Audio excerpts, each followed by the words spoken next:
Hi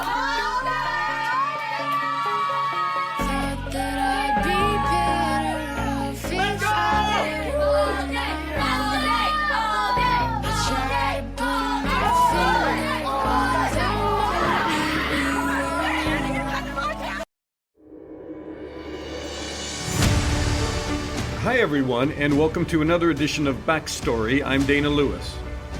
For parents, nothing is more important than the well-being of your kids, and I've got two of them, two boys, Daniel and Alex, and both went to summer sleepover camps.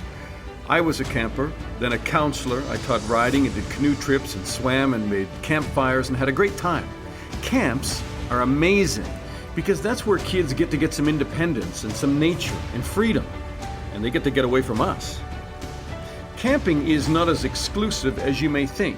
There are 12,000 camps in the U.S. alone, including 7,000 overnight camps and 5,000 day camps. Roughly 7 million children in North America participate in some form of camp, sleepaway camp, and day camp.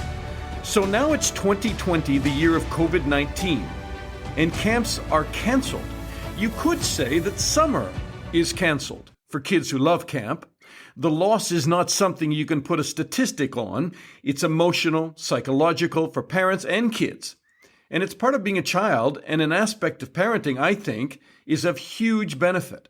And I want to talk about kids and summer and COVID-19. And who better to talk to about all of this than someone who has run a camp for decades? No letters home this year. It's stay at home. Dear Mom and Dad, I was a little nervous getting off the bus. But then I'm at my cabin. Dear Mom and Dad. So let's hook up with my favorite camp in Ontario, Canada, Camp White Pine, about 2 hours north of Toronto, not only to talk camp, but most important, let's talk about kids and children and how they're feeling and affected by this pandemic. The camp director and owner is Adam Kronick, and he joins me now north of Toronto, where the wind is blowing gently through the pine trees. Don't tell me it's a rainstorm right now. I have the memory of a glassy lake and a good smell of pine, and I want to be there. Well, today the sun is shining, the lake is glass, and it could not be more beautiful. It is like a picture perfect day, and we're enjoying it the best we can. Absolutely. It's exactly as you remember it and imagine it, Dana. How long has your family had that camp? My father started the camp in 1956. 1956, wow. Yes, this would be our 65th year of camping, and he was a pioneer, of course, and I know you remember him. And he along with a few other camps started in that time frame in Ontario and in the eastern seaboard of the States, and they were really pioneers. They started from scratch, and they developed philosophies and lifestyles and ways of living that have endured. I should say, because you're referring to me now, I should say that I was a counselor there. I taught the riding program, and right. I was a camper when I was a kid, and I believe in getting kids out of cities and up into pine forests and doing all sorts of things that we're going to talk about. But Camp White Pine I think is just one of the best camps in the world. But there are 400,000 campers in Ontario. Is that right? That's right. There's about 400,000 campers who go to overnight camps, accredited overnight camps in Ontario. And there are many, many different types of camps. That has changed a lot in recent years. But it's an experience. It's a lifestyle that families becomes embedded in families' cultures, and it's been that way for decades. Is camp canceled? Camps, yes. Camps, the Premier of Ontario, Doug Ford, announced overnight camps are canceled in Ontario for this year. Day camps actually are allowed to open with a set of guidelines that have been put out by the Chief Medical Officer of Health. But overnight camps are canceled in Canada, and in the United States, the only place I know of offhand, and I'm not exactly sure about the accuracy, but the only place that camps may possibly open is Maine. Most other states, Andrew Cuomo in New York announced that overnight camps are not opening this summer. So basically, for the most part, camps are shut down. Yes. Does that just break your heart this year? It's been an emotional roller coaster for everybody. It's hard to put into words how we feel. I'm going to make you do that. Pardon me? I'm going to make you do that. So. Yes. Well, it's as I said, for 65 years, our camp has been running, and I've been here for 60 of them, and it's almost surreal and unimaginable. I think, obviously it was a gradual process coming to this stage, so we weren't shocked, but we were still shocked. To put it mildly, to watch the impact. I have a 27-year-old son and a 24-year-old daughter who are work with me in camp as well. With my wife, it's very much a family business. To see the impact on them was and the passion, and it was unbelievable. And then the biggest thing for myself, and I really can speak for other camp directors because I know they've experienced the same thing, to see the impact on our camper families and how much it means to them and how passionate these families are. I say that, our kids, the kids who come to camp, it's almost like in their DNA from birth. Their parents have talked to them about camp, and they start going on days and weekends when they're young kids. To see how emotional and how hard it has hit them is really, it's been heartbreaking, but also, warming to our hearts, and to see it and we realize they love it and it impacts their lives so much. If you've never been to camp, first of all, people who don't understand camp culture, there are 6 million in the U.S. alone, kids that go to camp. And right. So there are millions of children that do this. They do it in Europe as well, in Switzerland and other places. But, people wait all year to see some of their camp friends that come up from all over the place, or from different countries and different places. And then if you have never been there for the last day of camp, there are a lot of tears. As people say goodbye again and wait for the next year. Absolutely. Yeah. Typically kids start at our camp, and many camps, they start going to camp when they're about 7 or 8 years old, and they often go right through until they're on staff, often for 4, 5, 6 or longer years. And so when they hit their 13th year at our camp, they get their Lifetime Achievement Award. And every year we have, we could have 10 to 15 people getting it. People go forever. As they say, once they become staff, it's the best job they'll ever have. Well, look at you, camper in chief. Exactly. When I graduated from grad school, my grandfather said to me, you have the best job of anybody in your graduating class. Until this year, he was probably right. So financially, I know you guys own your camp, and I assume you're in right. Good, solid ground. But there are other camps that will struggle with this. We will all struggle. In our industry, in the camping industry, I assume for day camps as well, but certainly we all have a lot of fixed costs. All year long, we're building buildings, we're taking care of the site. We have office staff, we have maintenance staff, and we have insurance. We have all sorts of fixed costs that are very, very high, a high portion of our costs. And for 2 years, we were running our operation without any income. So yeah, it's very financially challenging for many camps, for all camps. And, I hope and think most will make it through, but it's going to take years to recover, and where we will be in a year or two, we don't know as well. So it is a very big challenge for sure. So look, I consider you, and it'll get you to raise your eyebrows probably, I consider you a child psychologist. I know you're not a licensed one, but you probably know more about kids than just about anybody I've met, because you have had thousands of them. Yeah. And how do you think kids are feeling right now in the wake of this COVID-19? And not in the wake of it, we're still in the middle of it. Right.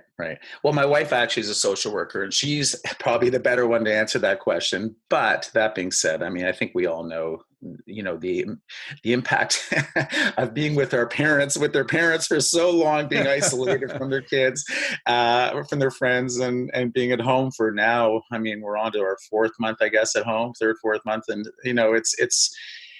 it's devastating for the kids. the kids' mental health, the impact on them is truly astronomical, and they need to have the social experiences of being outdoors, being with relating to their peers, being in school, being at camp, and it is the negative impact will be very challenging and very hard.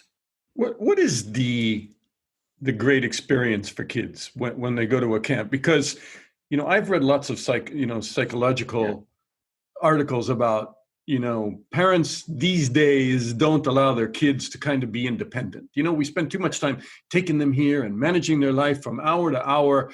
And, there's an example of the little girl who falls over in the park, and their parents come running over right away rather than just kind of let her sit there for a minute, know that she's okay and that she can get up on her own. And I think that's what a lot of kids do in camp. They get up on their own in all sorts of ways. That's right.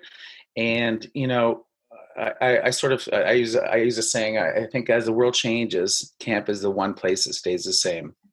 And the values and the philosophies that my father started, 65 years ago still exist today.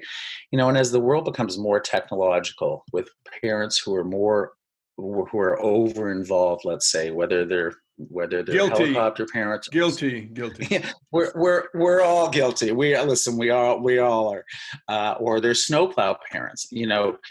Camp is the one place where they can get back to what really matters, where the kids can go and learn how to talk to their friends and work through differences, learn how to collaborate, cooperate, learn how to live together with staff members, working with them and giving them advice and supporting them, and learn how to feel good about themselves as individuals. So, when they at our camp, our canoe trips are mandatory. So each cabin group goes out with trippers and their counselors, and they have to go on a cabin canoe trip. And it's the one thing that kids complain about more and more than anything else. And of course, when they come back, they say that was great. And we know they need to sleep on a route. They need to experience the discomfort of being in a tent and having it rain and the tent getting wet, and to work through these things together as a group and be away from their iPads and phones and technology. So, camp is the one place where they really grow as individuals and have fun, make lifelong friends, but get away from the world and are able to be themselves and let loose and enjoy. And it's so special in that way. And that's what I hope never changes. Do you think kids are less resilient now? Are kids in 2020 different than when you and I went to camp as campers? Yes, for sure. I mean, there's no question. I think as parents, we coddle our kids a lot, and we need to let them, as you say, fall and get dirty and roll around and get up and move on and continue to play. And so it's hard as a society. We're very much, not just parents, but we're all over involved, and we're all judging every detail. And the kids are worried about things that they don't need to be worried about, hopefully. And so, I think they are less resilient, but naturally when they get to camp, they start to build resiliency, as you say, and they become that way. And I think that's why, the people who end up working on staff and continuing on, they are incredible adults. They learn so much about working, as I said, collaborating and being resilient, strong human beings. So, society pushes us away from resiliency, but I think activities like camp and others, build it back up. So all those parents who normally send their kids to camp and get a couple of months off, you think they're going to have a big taste of resilience this summer? That's right. No, there's no question. This is having a big impact, not just on the kids. There were a lot of canceled plane tickets, that's for sure. So how do you give that to your kids if you can't, if they're not going to be in cabins and, pushing paddles through the water and getting up off the ground with a portage canoe on their shoulder? And how are parents going to try and give that to them in the summertime? What do you recommend? It's really hard. I mean, obviously a lot depends on if they're able to get out of the house as well. I mean, we all try and work with our kids and develop resiliency within the home, but the more experiences they can have outside the home that do so, or the better. I mean, for some older kids, I've talked to parents about things they can do, and whether it's getting a job or whether it's we have some of our CIT boys this summer. Some of our 16-year-old counselor in training campers want to do a run to camp, like a Terry Fox type run, where about 6 of them, they bring vans and they rotate and do a whole thing raising money for charities. And they have to find experiences that challenge them in ways that they're uncomfortable with, and but also where they can grow and learn. So but it is hard. It is definitely hard. Adam, I want to leave you smiling, and we wish you the very best. I'm a big fan of Camp White Pine and outdoor experiences for kids, and I know you will survive, and you will be back next year, and stay light of heart as much as you can in the COVID-19 situation. Well, thank you very much, Dana, and all the best to you and your family and everyone there. And our hearts are with you, and thank you. Thank you, Adam. All right, from Northern Ontario to England and Kent, and we meet Dr. Lindsey Cameron, who is a senior lecturer in psychology and the director of education in the School of Psychology. Hi, Dr. Cameron. How are you today? Hello. Hi. So you're studying how children become social beings, is what I've read, and how they develop social knowledge and skills that us adults take for granted. Do you want to give me the top 5? Things that we take for granted: how to make friends, how to problem solve, how to make decisions, how to sort of take the perspective of someone else, and how to control your emotions. It's another one. Yeah. Well, I mean, us adults need to do all of that too. So, but I mean, here we are in the middle of a pandemic. And it has really hit kids hard, I think, as a parent. Do you have kids yourself? I do. I have 3. I have 3 kids. I've got 2 boys, so it's probably the same situation given on different ages, that kids have suddenly not been able to graduate, or kids have not been able to see their friends for, at least 2 months. And that must have a toll socially on them. Absolutely. I mean, social interaction is so important for children's development. It's important for us adults, but it's so important for children. And depending on the age of your children, this pandemic is having a different effect on them. So, if you've got, I don't know how old your kids are, but I've got a 2-year-old, a 7-year-old, and a 10-year-old. I'd say out of all of them, the 7-year-old has probably found it the hardest, because chatting on Zoom doesn't really happen for a 7-year-old boy. It doesn't really do anything for him in terms of friends. He wants to play with his friends. He wants to interact with them, and that's what he's really missing. So is this just a little holiday and a little break in that social development, or do you think it has long-lasting effects on kids? I think it depends how long it's got to go on for. Here in the UK, our schools haven't been in for a few months now, and I don't know what's going to happen in September yet. So we're kind of... my kids are going back to school next week. One of them, the 12-year-old, goes back next week. So he does get some school. I think we might find for those kids that are, in a good position at home, who've got a lot of support, they'll go back to school and things will go back to normal for them. It's difficult for those more vulnerable kids that haven't got the support at home. It's going to be harder for them to catch up and get back to normal. So how do parents fill that gap? I think one of the best things that parents can do is try and play like a kid. So think about what your children enjoy doing. What do they like to play? How do they like to play? What games do they like to do? And try and play with them like you're a kid as well.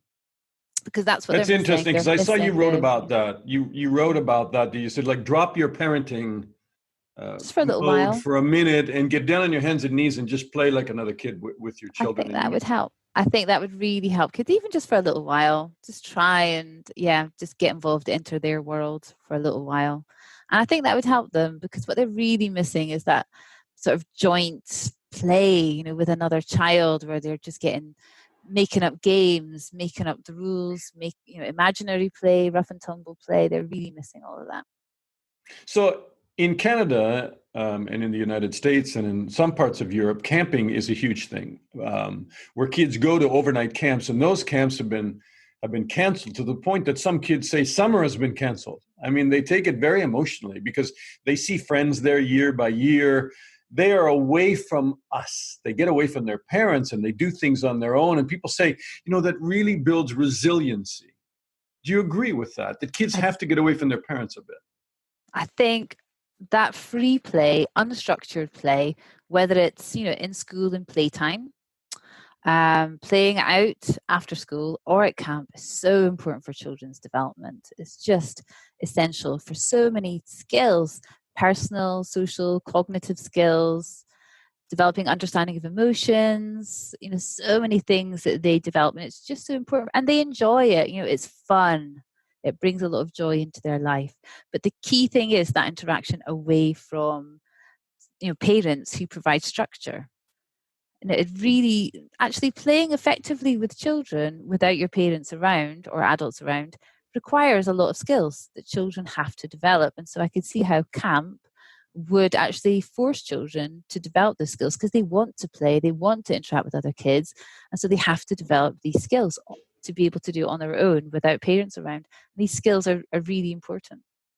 I'm sure you've heard the term helicopter parents. I learned a new one this week from my Canadian friends, and that is snowplow parents. So we don't have snow in England, but that's, you push everything out of the way of your children. You do everything for them. And same with helicopter parents. You're constantly hovering over them and organizing their lives and making things easy for them. So maybe we make it a bit too easy. And that's why all of this discussion about how they spend their summers is really important. I mean, I understand what you're saying, and I do that too. Of course I do. I'm sure I'm a helicopter, snowplow parent, all those things. But there's a few different reasons why kids are spending. So we know that kids are spending less time having less free play, less unstructured playtime with other children. Is one of the reasons is parents are worried about crime. They're worried about letting their kids out to play and just themselves without any adults around. There's much more structured activities. There's pressure academically, so parents feel a pressure to not let their kids go out and play, or to just have that free play time. So I can understand why parents do it, and I do it as well. But it is important to understand that free play time with unstructured play without adults hovering around is really important. It's when kids learn to sort of manage other children, to kind of manage interactions effectively, to control themselves so they can carry on the game, to control their emotions. They learn to make decisions. These are all things that you need to get along with people. And if your parents are always there, then you know that you can always go to them and say, so-and-so's done this to me, so-and-so's not playing my game. If your parent is not there to sort things out for you, you have to learn to sort them out for yourself. And that is a good skill for children to have. I know that my two older kids can be playing along really well together, really nicely. As soon as I come in that room, they're all about, so-and-so did this, he did that. A minute ago when I wasn't there, I'm glad to know that somebody else is in that movie. Yeah. So sometimes it's good to step back and let them just get on with it, and they can rise to the challenge a lot of the time. So is this attached to time in terms of development? Is this just, okay, so you take this 2 months out of kids' lives, or you take maybe even a summer out of their lives, and they will pick up and they will eventually just fill that in, and it's on a delayed fuse how they bridge those social gaps? Or do you feel that something is potentially lost here because weeks roll into months, and maybe some of this rolls into a year or more? I think it just depends on how long this is all going to go on for. I think a few months for a 3-year-old in proportion is much more than it is for, a 12-year-old, 15-year-old. So, I do think that people will, once they get back to school, their usual routine with their peers, they'll be able to get back to normal, and those skills will come back. Younger kids, they might take a bit longer to kind of get used to interacting with other people again. I think that'll be quite hard actually for all the ages, because younger kids might think they're going back to school and it'll all be like it was before, but that's important to let them understand that it might not be. they won't be able to interact with their peers like they did before. They're going to have to change the way they play a bit in terms of social distancing and so on. Last word on all of this, as the summer of 2020 presents itself to us in very unusual terms. Let's look forward to summer 2021, when hopefully we'll be able to do all those fun things that we are really looking forward to. Dr. Lindsey Cameron, thank you so much from Kent University. Great to talk to you. And that's this edition of Backstory. I hope your family is safe and happy, and summer is not really canceled. We'll make the best of it. And from London, you know they always say here, keep calm and carry on. Talk to you soon.